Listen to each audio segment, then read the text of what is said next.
order is here. Every word, every step, every thought, watched, scanned, controlled. Welcome to the Deep Dive. Today we're plunging into a really fascinating and, let's be honest, often quite provocative document. Absolutely. It's titled Advanced Organism Cleansing Protocol. And, well, it lays out a very specific set of claims and recommendations for health, for detoxification.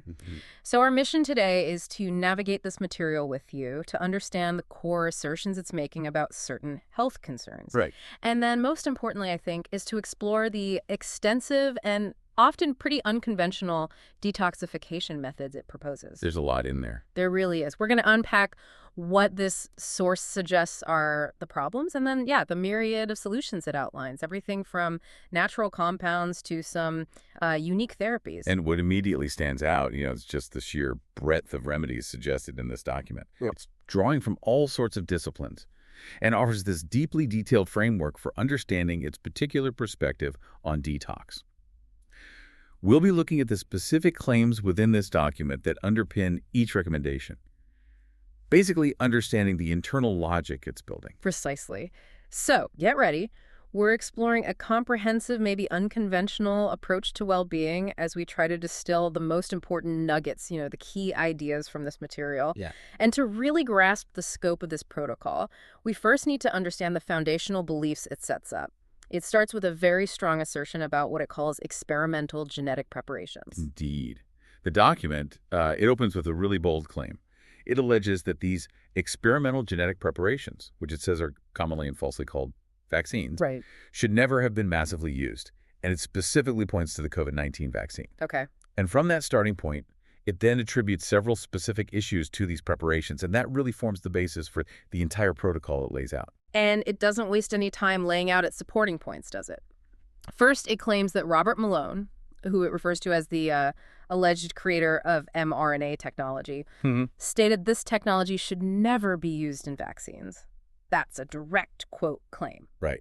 And another significant point the document emphasizes is this Texas court order. It allegedly compelled Pfizer to release documents, and from those documents, the source claims it clearly appears that this preparation can cause over 1,000 different side effects. Over 1,000? That's quite a number. It is. And then the document dives into more specific biological claims.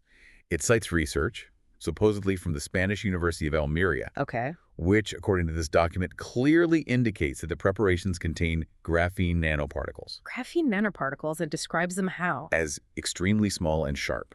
Capable, it says, of cutting red blood cells, which subsequently causes microclots. So it's proposing a very specific mechanism here, like direct physical damage on a microscopic level. Wow, okay.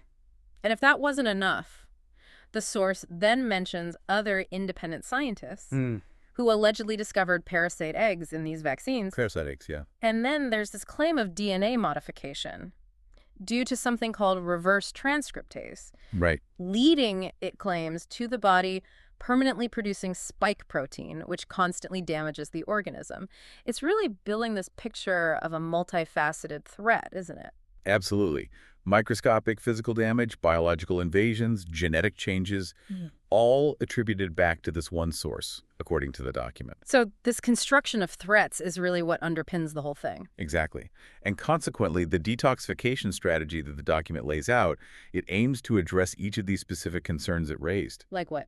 Well, removing the graphene to prevent clots, eliminating the parasites, deactivating that spike protein, and repairing the damaged DNA. Okay. So that provides a really clear framework for the very extensive list of solutions that follow. Right. So with those specific issues laid out, the document then shifts gears, doesn't it? It gets into this remarkably comprehensive set of methods and substances for a detox. Oh, it's extensive. It really is. Let's maybe try and group them by their stated purpose, just to make sense of the sheer volume of information here. We can do that. The document largely does categorize its recommendations by their intended purpose anyway. Yeah. So first up is general detoxification and heavy metal removal. Okay. The protocol suggests several general detoxifiers, and it often kind of leverages historical events or natural properties. A prominent one is Folium PX. Folium PX. Right. This substance, the document claims, was patented after Chernobyl Chernobyl, okay. to successfully mitigate negative effects in irradiated people.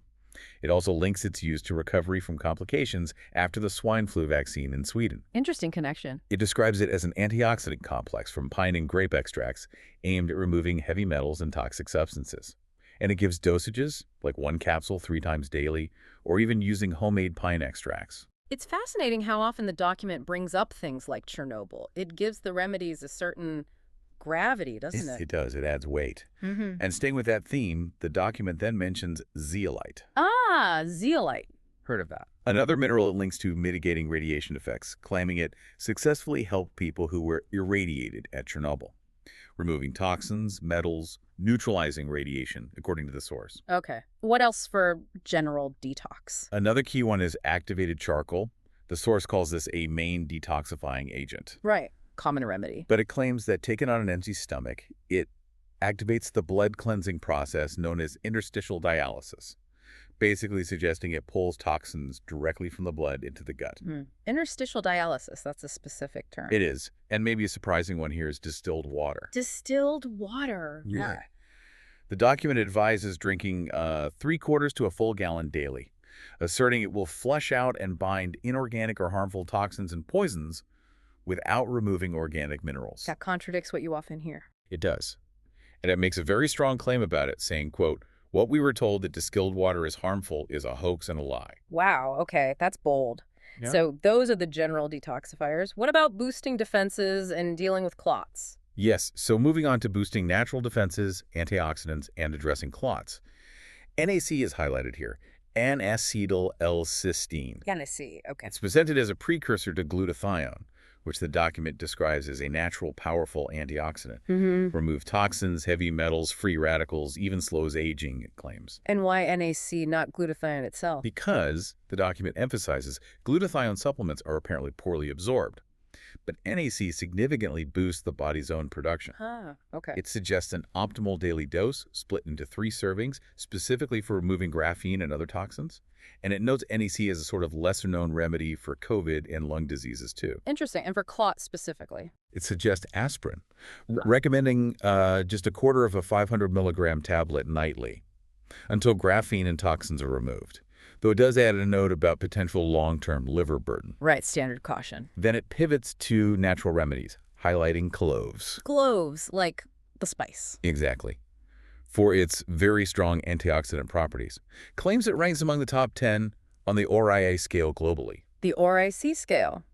Antioxidant capacity, right? Right, and it claims just 1 small clove has as many antioxidants as a whole apple. That's quite a claim for a little clove. It is. And beyond antioxidants, the document credits cloves with strengthening immunity, increasing white blood cells, having strong antibacterial, antiviral, and antiparasitic properties. Wow. It even calls it the strongest known plant to have such a great ability to burn parasite eggs. And Kanglin mentions it thins the blood. So cloves are presented as a real powerhouse here. Pretty much.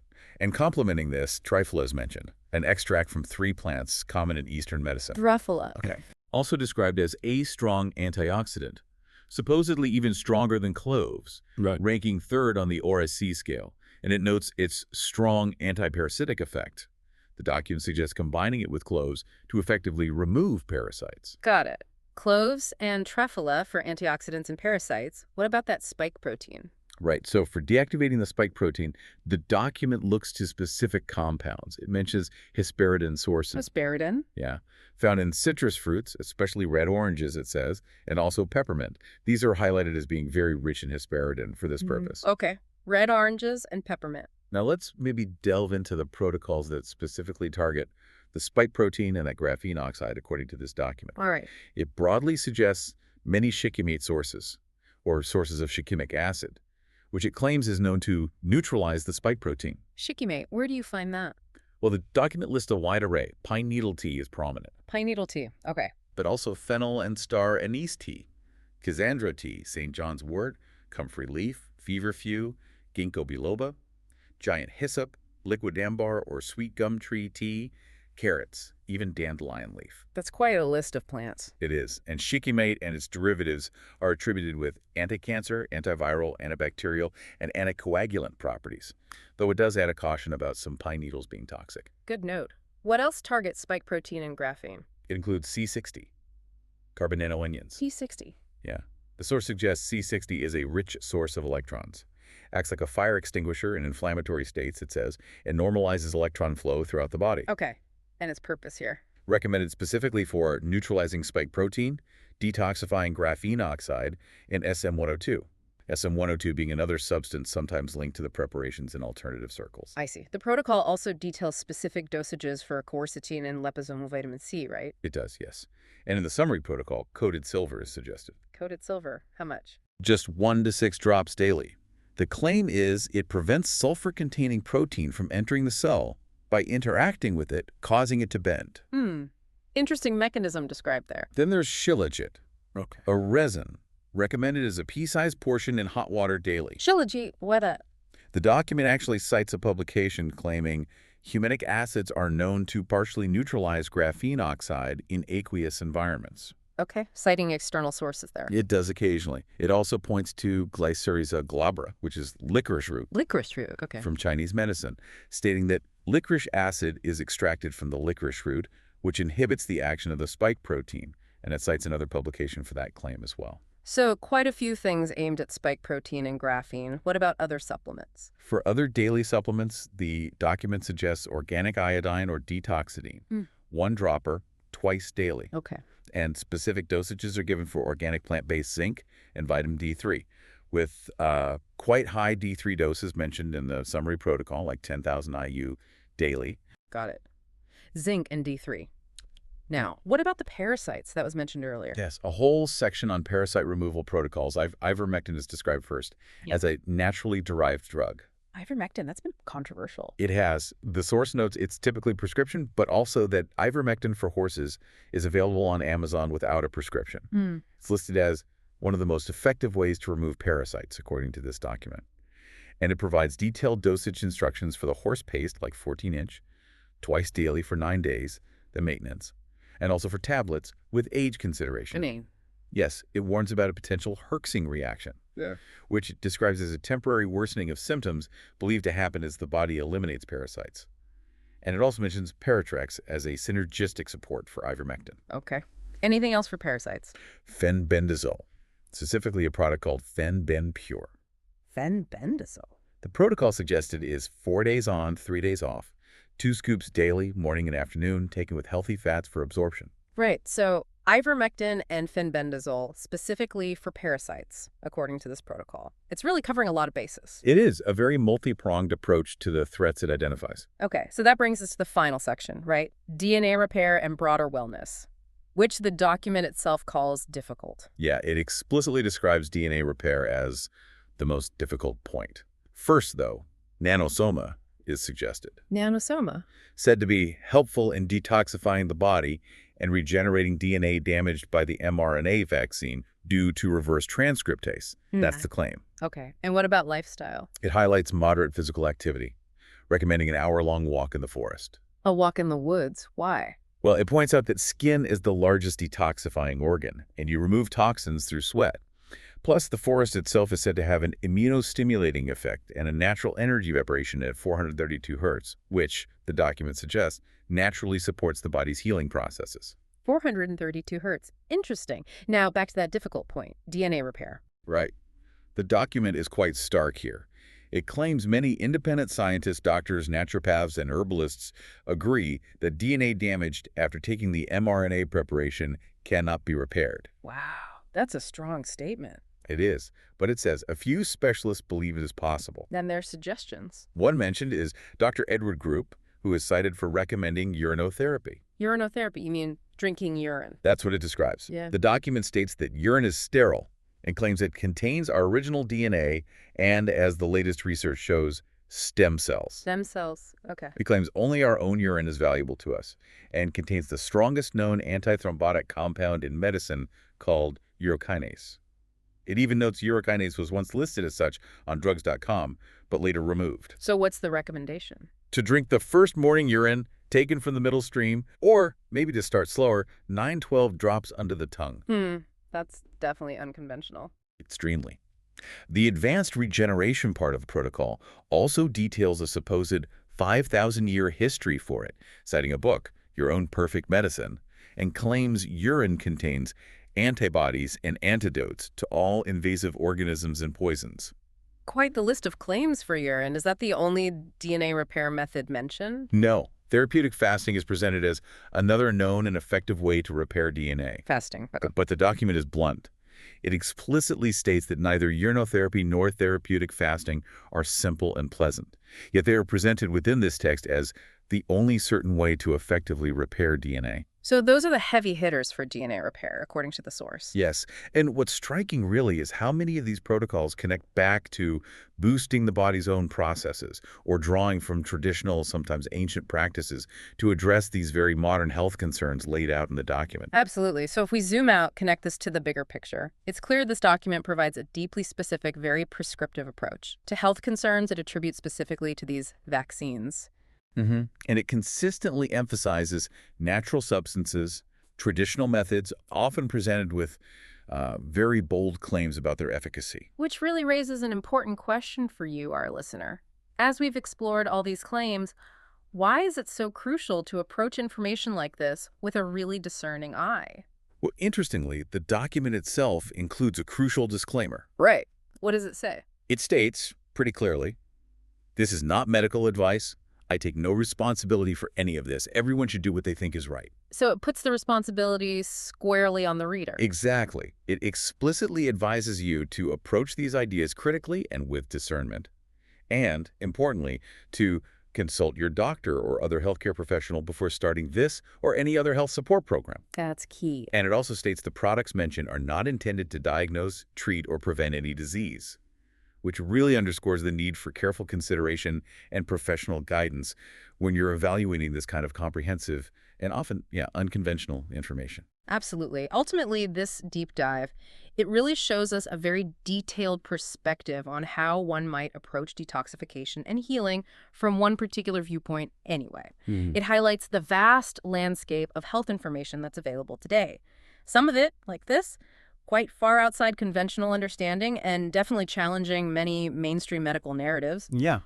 What an incredible deep dive, though, into a very specific, very detailed protocol. We've covered these claims about graphene, parasite eggs, spike protein, DNA modification, Right. and then explored this absolute wealth of suggested remedies, from pine tea and NAC all the way to, well, urinotherapy. It's a powerful reminder, isn't it, of just how diverse the proposed solutions can be when people confront health challenges, and the importance of understanding the specific reasoning, the suggested mechanisms behind them, as presented in the source material, to really grasp the document's complete worldview. Yeah, understanding where it's coming from. So as you, our listener, wade through all the health information out there, it leaves us with a thought, maybe a provocative one. How do you personally decide what to trust? Especially when faced with something this comprehensive, this far outside the mainstream. How do you balance that personal conviction, maybe, with the guidance of established science and medical professionals? Something to think about. Definitely something to think about.